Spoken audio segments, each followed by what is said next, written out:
I'll just introduce myself. I'm Seth Bloom with Levelset. I'm Senior Director of Attorney Services. I'm happy to put on these webinars.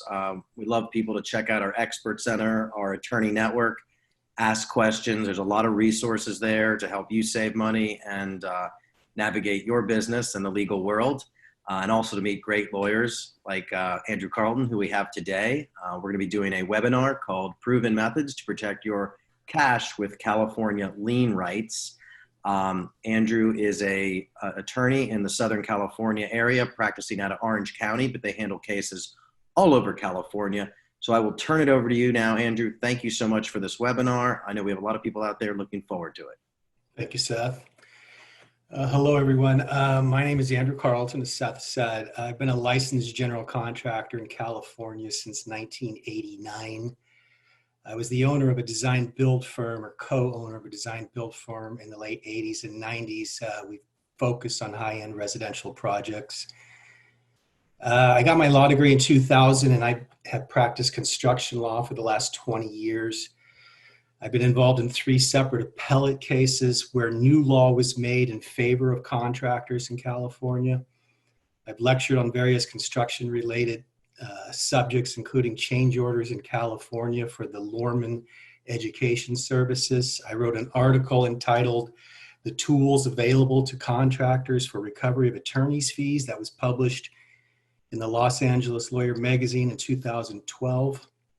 I was voted the Affiliate of the Year by the Engineering Contractors Association in 2011, and I served on the Engineering Contractors Association Board of Directors in 2016 and 17. I was the chairman of the Southern California Contractors Association Legal Committee in 2014 and 15. I have authored and published the ABCs to CYA, subcontractors and material and equipment providers on private works. I've also published a similar booklet for public works and private works jobs, excuse me. In today's presentation, I'm going to essentially go through the ABCs to CYA on private works. Though this presentation's focus is on subs and material and equipment providers, the presentation is also for general contractors, in that it will hopefully educate GCs as to whether or not their subs have complied with certain California law. So again, my firm is Carlton and Alberola. I'm Andrew Carlton. My partner is Ed Alberola. The firm's focus is construction. So that said, this is about value. The value of your mechanics lien on private works only. Obviously, there's no mechanics liens on a public works project.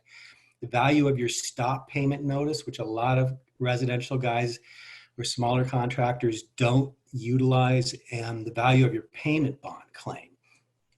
The value is leverage.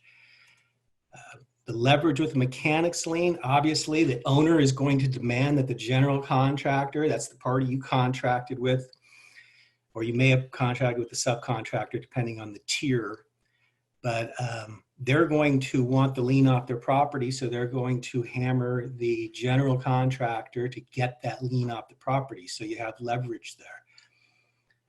With a stop notice on private works, the lender or the public entity on a public works project will withhold at least 100% of your stop payment notice. You have to think of a stop payment as a lien on the money, lien on the construction loan, where mechanics lien, of course, is a lien on the property. But you want to utilize all your tools to collect the money that's owed to you. With a stop notice, the general contractor, which is the party you contracted with, will want to resolve your claim and free up its portion of that money. Because if you have a contract, you know, he has a piece of it, or the contractor has a piece of it. This is also about leverage with a payment bond claim. So it's not used a lot, obviously, in smaller residential projects, but if you're doing projects of any significance, you're probably familiar with payment bonds. And the leverage there is bonding capacity, because if you're able to affect a contractor's bonding capacity, I mean, you're affecting, you know, its lifeblood. So the leverage here with respect to a bond claim is the contractor's survival. So how do you lock down this leverage and get paid?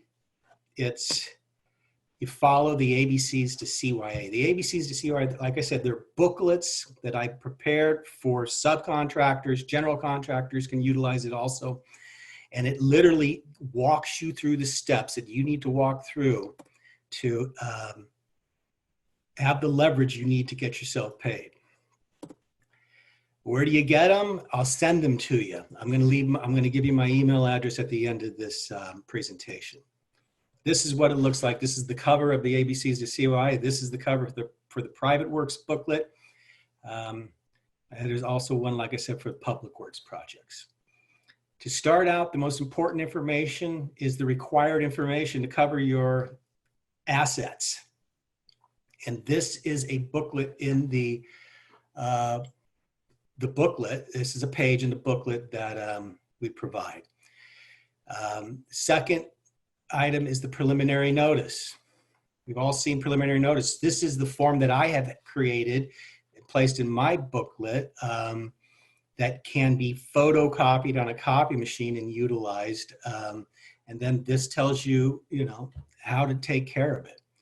A relatively new change in the law requires the notice, this language, which is notice to the property owner. And by the way, everything I'm going to tell you here today is just straight out of the code. There's nothing made up here.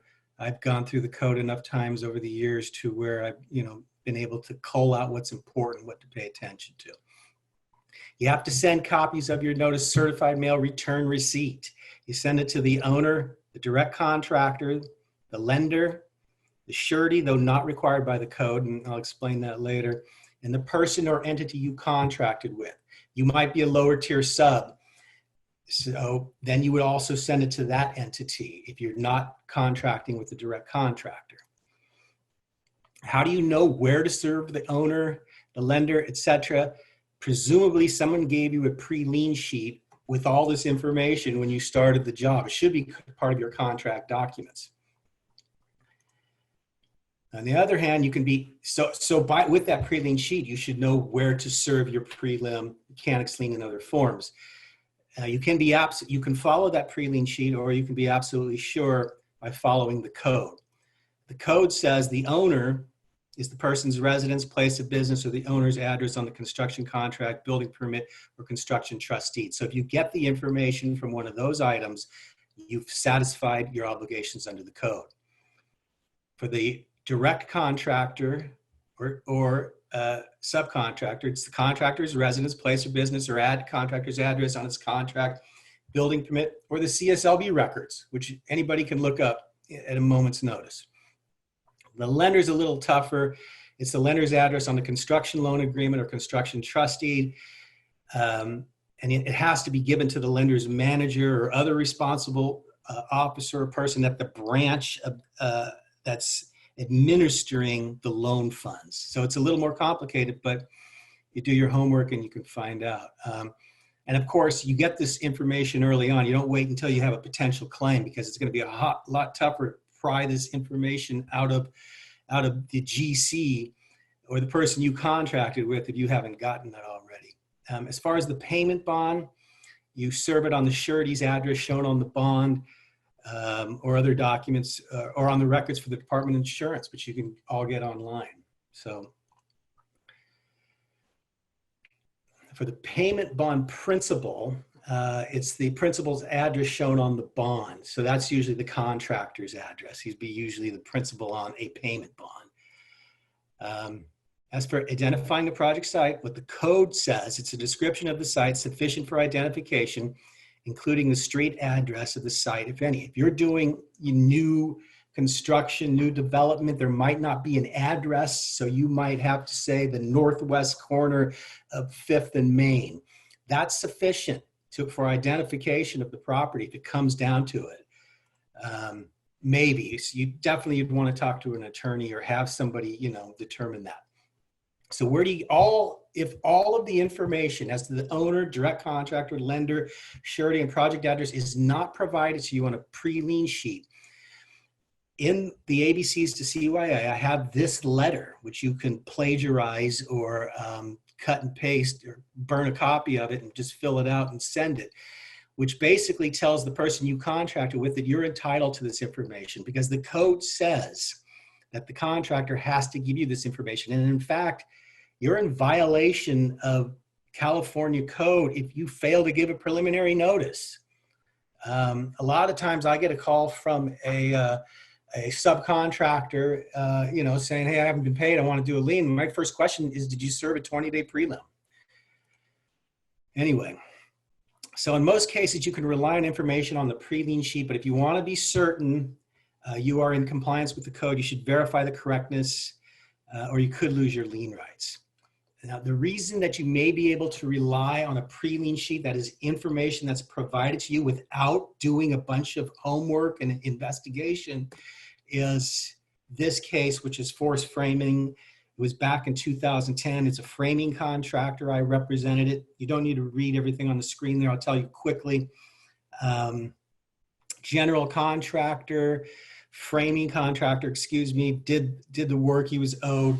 I think close to $1 million. It was some condominiums. The general contractor died in a plane crash, so he wasn't getting paid. Well, my guy had sent his preliminary notice to the wrong bank because we were going to do a stop payment notice and try to recover the money. He sent the notice to the wrong bank because off the Prelien sheet that he got, they identified the wrong lender.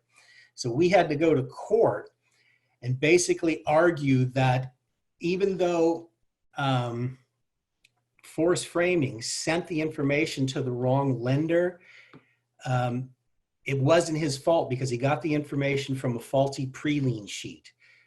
This went all the way through the appellate court, but the court ultimately said, you know what, as long as the information is sufficiently reliable, as long as that subcontractor got information from someone that he should be able to rely on, it doesn't matter if he sent it to the wrong lender. So that was the outcome of that case. It was a good outcome. My guy got paid. So as for the prelims, send it immediately. You have 20 days to send it, but there's no reason to wait.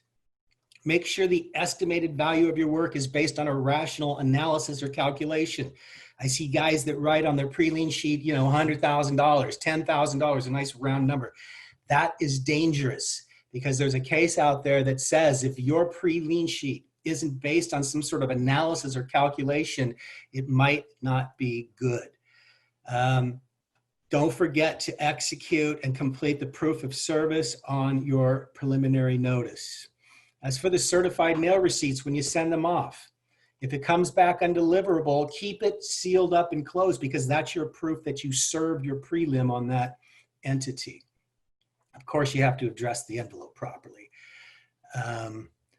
As for the claim on Mechanics Lien, this is what it looks like in the ABC's booklet. It just tells you what to do and when to do it.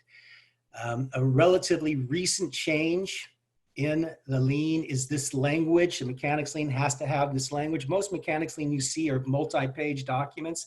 I boiled it down to one document. Everything is on this one page. You have to execute this proof of service affidavit, which states that you have served the owner or reputed owner with the claim of lien. When do you record it?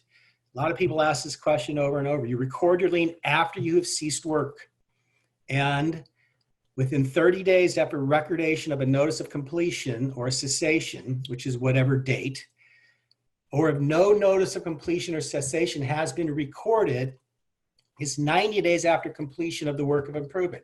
It's not 90 days after you finished your drywall. It's not 90 days after you finished your roofing work or 90 days after you finished your framing work. It's 90 days after the project, the entire project was complete.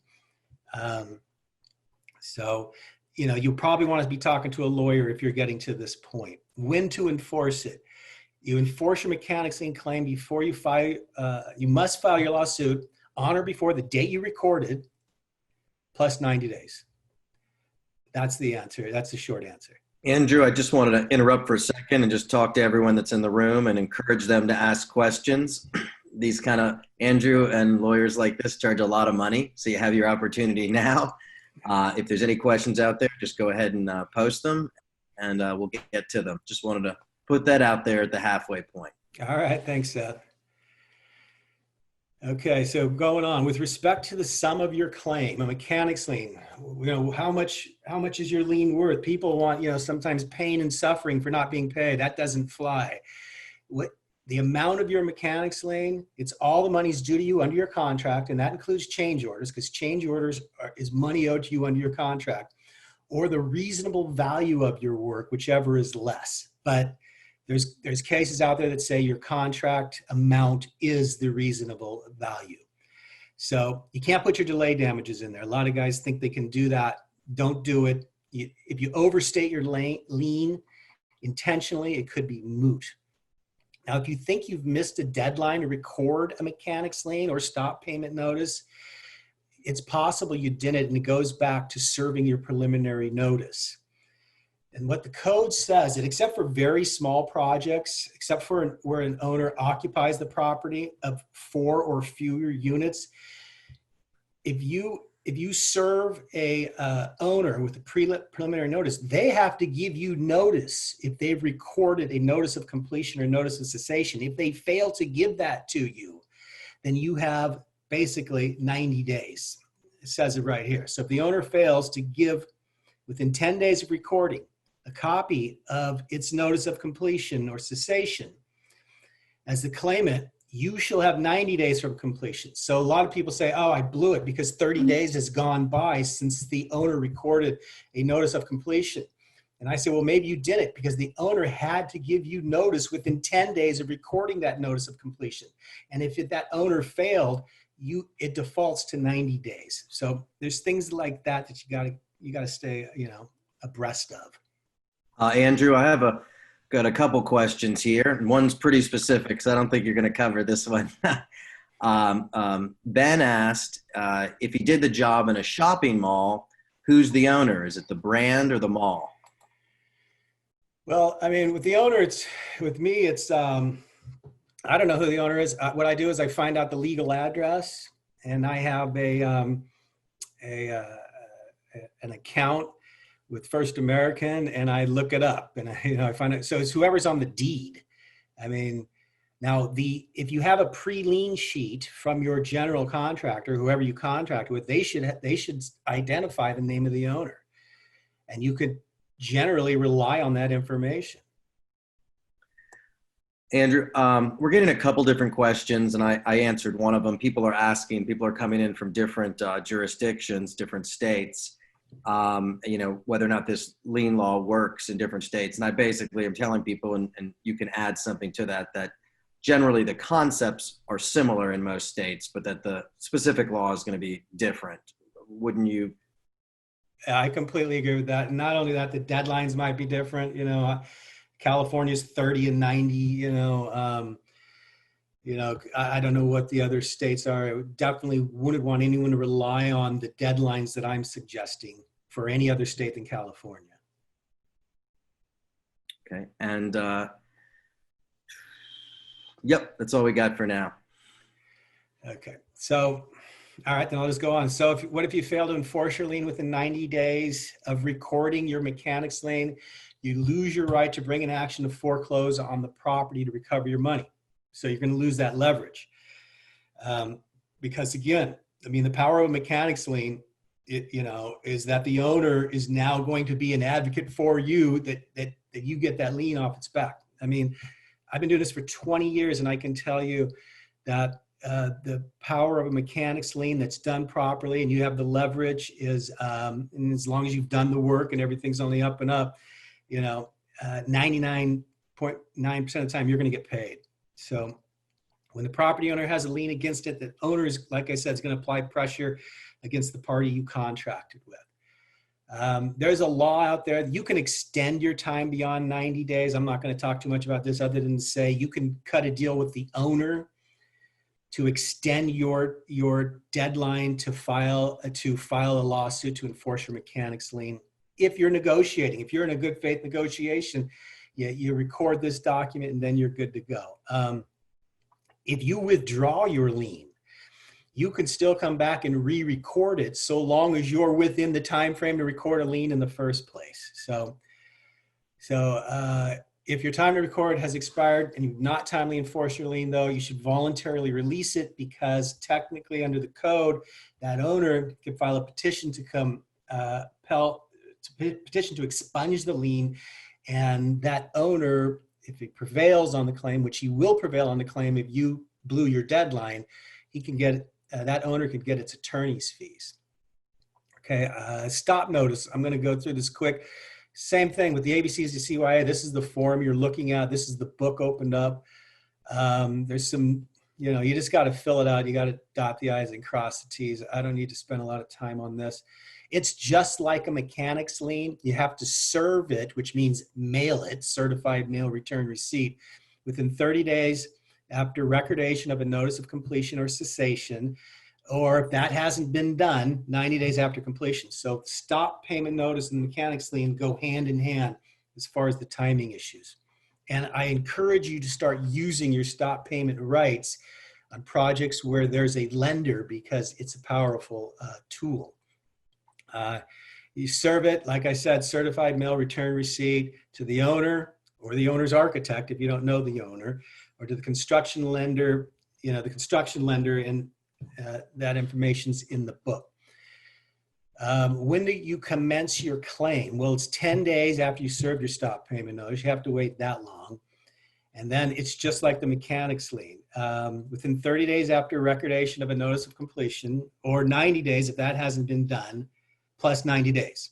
So you sit down, you fill in this information, you add it up, and that's the date. Of course, you would never wait until the last minute to file a lawsuit. You'd always be talking to a lawyer well in advance of any deadline to file a lawsuit. Last thing a lawyer wants to hear is, on Friday night, you call them up and saying, hey, my deadline to file lawsuits on Monday, Similar to a claim of mechanics lien, the stop payment notice should include all of the money that's owed you. It's just like the lien. No delay damages, just your contract and change order work. There's two types of stop payment notice. There's bonded and unbonded, and I'm going to just tell you that you want a bonded stop notice. It's going to cost you a few bucks, but there's a great reason why you want to get a bonded stop payment notice. With the unbonded stop payment with the bonded stop payment notice, the lender must withhold the money. If it's unbonded, it doesn't have to. And trust me, lenders know the law. Lenders have lawyers. They will not withhold the money. If you're in an action to enforce a bonded stop notice, you can get your attorney's fees. If it's unbonded, you cannot. If it's bonded, you can get your interest. If it's unbonded, you cannot. Like I said, it's going to cost you a few bucks, but. Andrew, Glenn has a question for you. All right. What happens when your pre-lien amount is accurate, but then the project has many change notices adding up to a substantially higher amount? Can you amend a pre-lien or add to the total amount in some other way? That's a good question, actually. That happens a lot. What the code says, you only need to serve one 20-day prelim.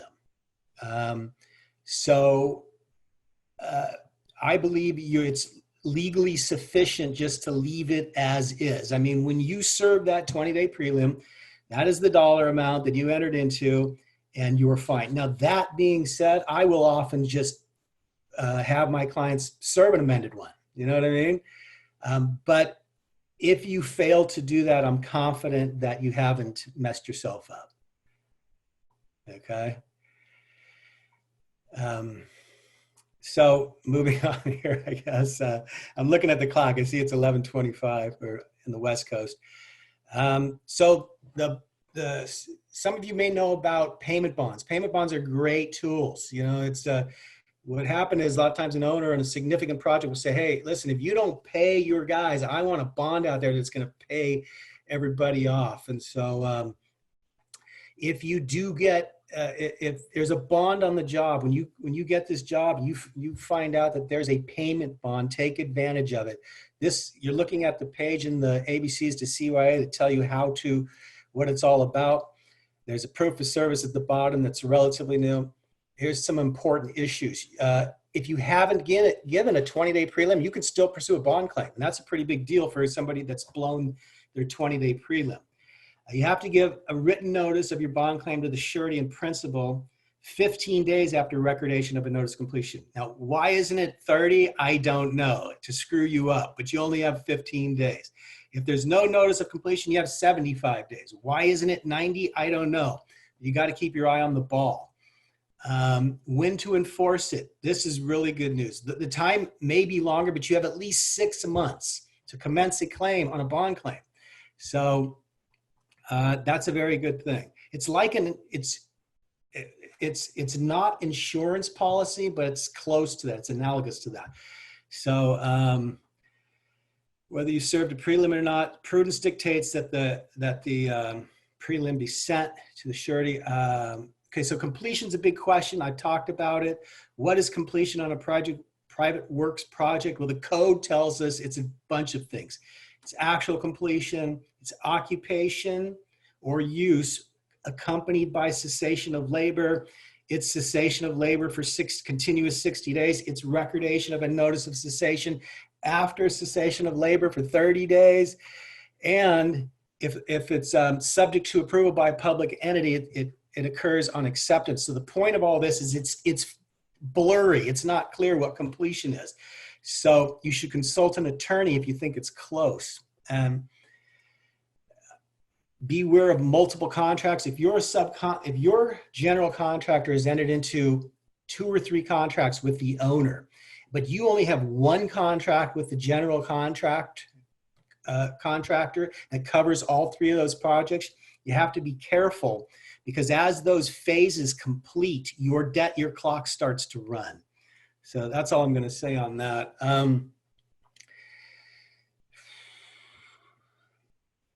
So like I'm saying, here it is. This goes back to the first page I showed you in this presentation. There's your required information. When you start a job, you should have this information. This information is easy to obtain early on in the project when everybody's holding hands and everything's good. But when there's money on the line down the road and you're owed a lot of money, good luck getting that payment bond information. Good luck getting that lender information. Good luck getting that owner information. That question from Glenn. You know, I don't know where he is in the project, but at the beginning of the project, I bet you could have got owner information a lot quicker and easier. So my advice, don't cut it close. Record or serve well before your deadlines. Remember, the deadlines are based on completion. And that's different. You know, it's 30 days or 90 days on your mechanics lien and stop payment notice. It's 15 and 75 on your bond claim. If you think you've missed your deadline, you still might have time. If your last day to file or serve a document is a weekend or holiday, do it before. Okay, don't wait. If you're working on a commercial property and there's posted a notice of non-responsibility, that means the owner has freed itself from a lien claim. So keep your eyes open for postings on commercial properties. And if you don't have a mechanics lien, a stop payment notice, or a bond claim, you always have your breach of contract claim, which are good for 4 years on a written contract. If you'd like to get the ABCs to CYA and you're out there, there's my email address. If you email me, I will send you either the private works booklet or the public works booklet, or both, if you let me know in your email. And it's 11:30. If you have any questions, I'd be glad to answer them. Yeah, Andrew, I just wanted to thank you so much for doing this and see if there's any last minute questions out there. If you do have questions and you think of them later, you can certainly email Andrew directly. You can post them on our Expert Center. You can do all of that stuff. And any questions that come up in any jurisdiction, especially here since we're doing with California, just go ahead to the Expert Center and post them. I don't see any other questions coming in right now. But Andrew, I just wanted to thank you so much for taking time out of your busy day, especially with this pandemic and everything that's going on now. I know it's hard for everyone, and we want to help our people out, and that's our customers, our contractors, our people that use our services. So just thank you so much, and we look forward to more webinars from you in the future. Hey, Seth, thank you. I want to thank Pierce also, and thank Levelset. I mean, I think it's a great website, and it's really a good tool for contractors for sure. Thank you so much. Everyone have a nice and safe day. Thanks, guys.